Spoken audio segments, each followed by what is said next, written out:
नमस्कार दोस्तों, social India news में आपका स्वागत है। आज की खबरों में हम आपको लिए चलते हैं मां नर्मदा के जन्मोत्सव के तारतम्य में। यहाँ के लोग मां को जितनी आस्था पवित्र भावना से मानते हैं वह शायद ही कोई दूसरी नदी को मानते हों।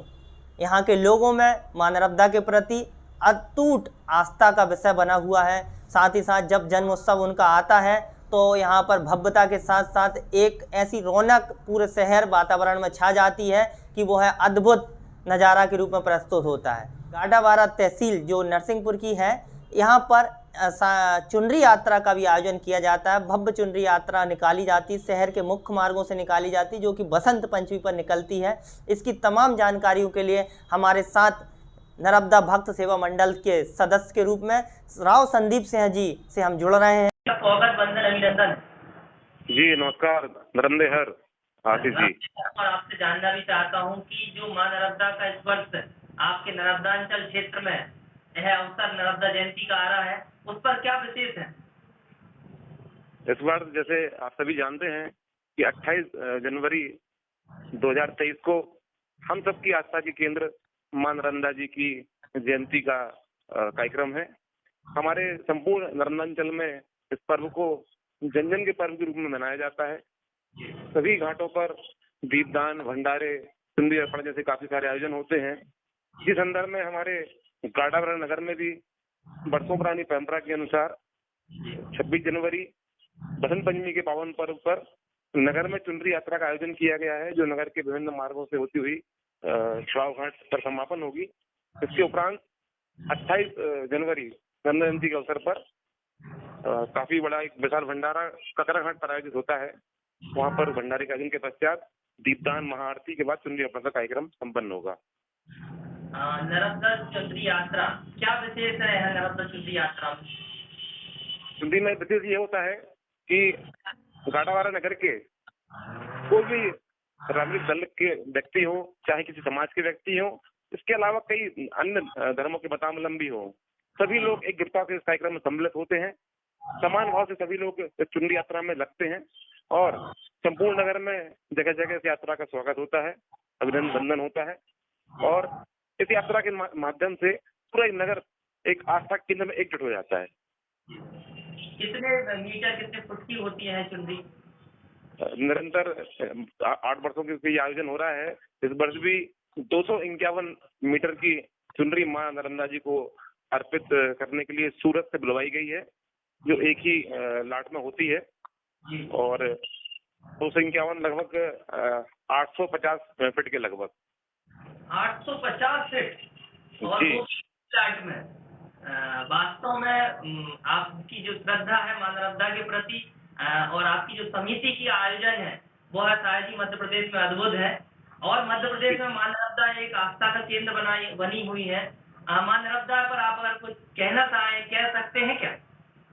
मेरा सभी नर्मदा भक्तों से यही अनुरोध है कि ये पावन पर्व हम सबकी आस्था के केंद्र मां नर्मदा संपूर्ण मध्य प्रदेश को पोषण देने वाली है, हमारे किसानों को पानी देने वाली है, काफी लोगों की जीवन याचिका को आजीविका को देने वाली है। तो हम सबका दायित्व बनता है कि मां नर्मदा जी का जो जल है स्वच्छ रहे, साफ रहे। हम जब भी मां नर्मदा जी में ध्यान, पूजन, स्नान करने के लिए जाएं तो अपनी जो भी सामग्री है, पूजन सामग्री है, उसको वापस लेके उसमें छोड़े ना। ये हमारा मेन स्वच्छता का हमारा आग्रह है। दीपदान करते समय ध्यान रखें कि प्लास्टिक के दोनों में दीपदान ना करें। इसके बजाय घर से बनाकर आटे के दीपकों में अपन दीपदान कर सकते हैं। इससे हमारी आस्था भी बनी रहेगी और मां नर्मदा जी का जो स्वरूप है वो भी पावन और निर्मल बना रहेगा।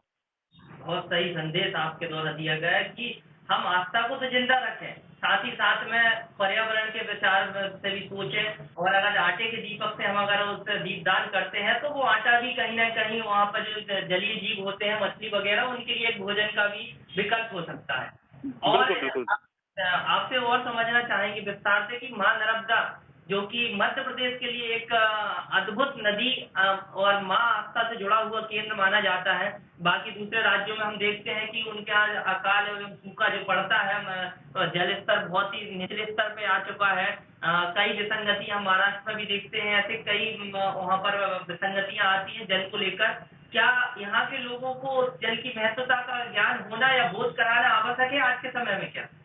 बिल्कुल बिल्कुल आशीष जी, आपका कहना सही है कि मां नर्मदा जी की असीम कृपा से संपूर्ण मध्य प्रदेश में एक विशाल एकमात्र हमारी जो नदी है जो पूर्व से पश्चिम की ओर बहती है और पूरे मध्य प्रदेश में कई सारे जिलों में जल स्तर को बना के रखती हैं, जिसके फलस्वरूप कृषि से लेकर सारी चीजों में समृद्धता आती है। तो हम सब नागरिकों का दायित्व बनता है कि उनका जो पावन स्वरूप है वो बना रहे।